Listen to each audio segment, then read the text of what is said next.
बरेली की बिथरी चैनपुर के पूर्व बीजेपी विधायक राजेश मिश्रा उर्फ पप्पू भरतौल 51 साल की उम्र में 12वीं की परीक्षा दे रहे हैं।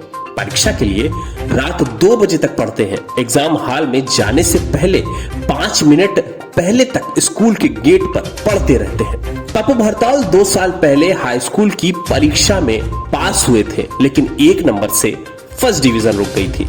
इस बार उन्हें उम्मीद है कि वो इंटरमीडिएट में 70% से ज्यादा नंबर पाएंगे। राजेश मिश्रा को 37 साल बाद दोबारा पढ़ाई करने का ख्याल अचानक नहीं आया। इसके पीछे एक कहानी है। उस कहानी में जमीन के अंदर से मटके में मिली लावारिस बच्ची है, हाई कोर्ट है, सुप्रीम कोर्ट है, साथ ही समाज के बड़े हिस्से को राहत देने की बात है, जिसे न्याय के लिए दर दर भटकना पड़ता है। दरअसल कुछ सालों पहले साल 2019 जब बरेली के सिटी स्टेशन में सीबीगंज में एक दंपत्ति अपने नवजात बच्चे का शव दफनाने पहुंचा था। फावड़े से करीब 3 फीट तक खुदाई की थी, तभी उनका फावड़ा एक घड़े से टकराया।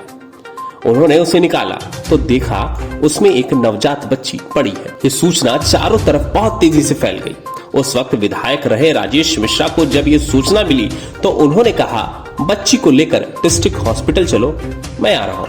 लोग बच्ची को लेकर हॉस्पिटल पहुंचे। विधायक भी पहुंच गए। बच्ची की हालत नाजुक थी। विधायक राजेश मिश्रा ने बच्ची का पूरा इलाज करवाया। वो कुछ दिन में ही पूरी तरह से स्वस्थ हो गई। बच्ची जमीन के अंदर घड़े से मिली थी, इसलिए उसे सीता के नाम से बुलाया गया। राजेश बच्ची को लेकर बाल कल्याण समिति के सामने पेश हुए और नामकरण किया। इसके बाद बच्ची का पालन पोषण करने के लिए वार्न बेबी फोल्ड संस्था को सौंप दी। जब गोद लेने की बारी आई तो संस्था ने उसे यूरोप के माल्टा देश के एक दंपत्ति को सौंप दिया। राजेश मिश्रा ने इसका विरोध किया। राजेश बताते हैं कि केंद्र सरकार की सेंट्रल अडॉप्शन रिसोर्स अथॉरिटी यानी कारा की वेबसाइट पर भी उस बच्ची का कोई जिक्र नहीं है। इसे लेकर हम दिल्ली हाईकोर्ट चले गए। बच्ची का एडॉप्शन रोक दिया गया, लेकिन 26 नवंबर 2022 को कोर्ट ने माल्टा की दंपत्ति के पक्ष में फैसला सुना दिया। साथ ही आदेश दिया कि कारा बच्ची के गोद देने की प्रक्रिया को आगे बढ़ाए। राजेश ने इस फैसले को चुनौती देते हुए सुप्रीम कोर्ट में याचिका दायर की। वहां इस मामले की सुनवाई चल रही है। राजेश किसी भी कीमत पर बच्ची सीता को अपने से दूर नहीं जाने देना चाहते हैं। बच्ची के मोह में राजेश हाई कोर्ट से सुप्रीम कोर्ट गए। बहुत पैसा खर्च हुआ। एक निजी चैनल से बात करते हुए राजेश ने इस बात को भी कहा कि आम आदमी अपने हक की लड़ाई नहीं लड़ सकता, क्योंकि उसके पास वकीलों को देने के लिए पैसा ही नहीं है।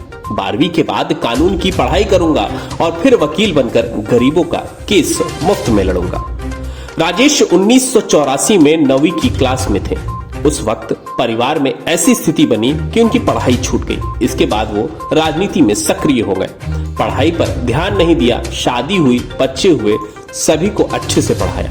2017 में वो बीजेपी के टिकट पर बिठरी चैनपुर की सीट से चुनाव लड़े और सपा के वीरपाल सिंह यादव को 19,511 वोटों से हराकर पहली बार विधायक चुने गए। 2019 में जब ये बच्ची मिली और इतनी कानूनी लड़ाई के बाद भी अब तक गोद में नहीं आई, तो राजेश ने खुद ही वकील बनना तय किया। राजेश बताते हैं कि 2 साल पहले 10वीं की परीक्षा दी थी। उस वक्त रिजल्ट आया तो 359 नंबर आए।